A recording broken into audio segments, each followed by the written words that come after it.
Hello అండి, అందరికీ నమస్కారం. రాజకీయాల్లో గెలవాలంటే కేవలం ప్రసంగాలు మాత్రమే సరిపోవు. ప్రజలు మనసును చదవాలి. ప్రత్యర్థి బలహీనతలను గుర్తించాలి. ఈ విషయంలో నరేంద్ర మోడీ గారు ప్రజల మనస్సుల్ని మరియు ఎమోషనల్‌ని టచ్ చేయడంలో ఆరితేరారు. ఎన్నికల ముందు వ్యూహం వేయడం ఒక ఎత్తైతే, ఆ ఎన్నికల తర్వాత కూడా ప్రజల మైండ్ సెట్‌ని తన వైపు తిప్పుకోవడం మరో స్థాయి రాజకీయమైన మాస్టర్ ప్లాన్. బెంగాల్లో సువేందు అధికారిని ప్రమాణ స్వీకార వేడుకల్లో ప్రధాని మోడీ గారు బెంగాలీ ప్రజలకు సాష్టాంగ నమస్కారం చేయడం గుర్తుంది కదా. చాలామందికి ఇది సాధారణ గౌరవ సూచికలా కనిపించవచ్చు. కానీ రాజకీయ విశ్లేషకుల దృష్టిలో మాత్రం ఇది ఒక మాస్టర్ స్ట్రోక్. ఎందుకంటే ఒకసారి ఓడిపోయిన బెంగాల్ ప్రజల మనసులో బీజేపీ మనల్ని గౌరవిస్తుంది అనే భావనని నాటేశారు మన నరేంద్ర మోడీ గారు.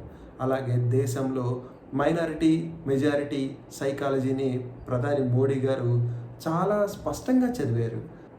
దేశంలో చాలా కాలంగా ఒక భావన ఉంది. కాంగ్రెస్ పార్టీ సెక్యులరిజం పేరుతో మైనారిటీలకు ఎక్కువ ప్రాధాన్యత ఇచ్చింది. మెజారిటీ వర్గం కొంత అసంతృప్తిగా భావించింది దీన్ని. ఆ భావోద్వేగాన్ని ముందుగా గుర్తించింది నాయకుడు మోడీ గారు. ఆయన రాజకీయ ప్రయాణం అభివృద్ధి నినాదంతో పాటు మెజారిటీ ఆత్మగౌరవం అనే భావన చుట్టూ కూడా తిరిగింది.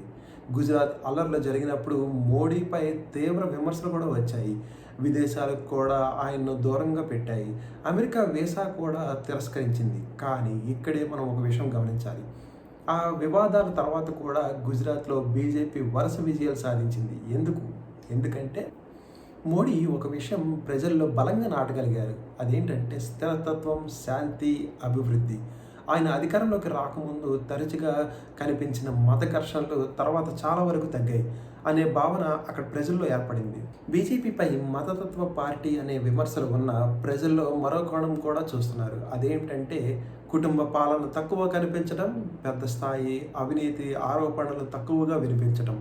అందుకే చాలామంది ఓటర్లు బీజేపీని డిసిప్లైన్ ఉన్న పార్టీగా చూడడం మొదలుపెట్టారు. ప్రతిపక్షాల అసలు బలహీనత ఏమిటి? ఇక్కడే ప్రతిపక్షాలు తప్పు చేస్తున్నాయని రాజకీయ విశ్లేషకులు అంటున్నారు. బీజేపీని కేవలం మతతత్వ పార్టీ అని విమర్శించడం సరిపోదు. ప్రజలకు ఎందుకు బీజేపీ వైపు వెళ్తున్నారు, ఎందుకు కాంగ్రెస్ బలహీనపడుతుంది, ఎందుకు ప్రాంతీయ పార్టీలు కూడా క్రమంగా ఒత్తిడికి గురవుతున్నాయి అన్న ప్రశ్నలు సమాధానాలను వెతకకుండా కేవలం విమర్శలతోనే ఆగిపోతే రాజకీయంగా నష్టమే ఎక్కువ. మోడీ రాజకీయాల్లో మరో ప్రత్యేకత ఏమిటంటే ఆయన ప్రతి నిర్ణయం వెనక దీర్ఘకాలిక రాజకీయ లెక్క ఉంటుంది. ఉపరాష్ట్రపతిగా సిపి రాధాకృష్ణన్ ఎంపిక తీసుకోండి, చాలామందికి ఇది సాధారణ విషయంలా కనిపించవచ్చు. కానీ తమిళనాడు రాజకీయం, దక్షిణ భారత వ్యూహం, శ్రీలంకతో సంబంధాలు అన్నీ కలిపి చూస్తే ఈ నిర్ణయం వెనక పెద్ద రాజకీయ లెక్కే కనిపిస్తుంది. అలాగే సోమనాథ్ ఆలయ పునరుద్ధరణకు 75 ఏళ్ళు పూర్తయిన సందర్భంగా మోడీ గారు ప్రత్యేక ప్రచారం చేశారు.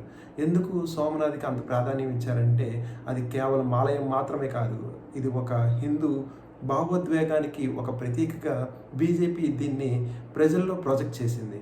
చరిత్ర, భావోద్వేగం, రాజకీయ ప్రయోజనం ఈ మూడు కలిపి ఎలా వాడుకోవాలో మోడీకి బాగా తెలుసు. రాజకీయాల్లో కేవలం విమర్శలు చేస్తే గెలవరు.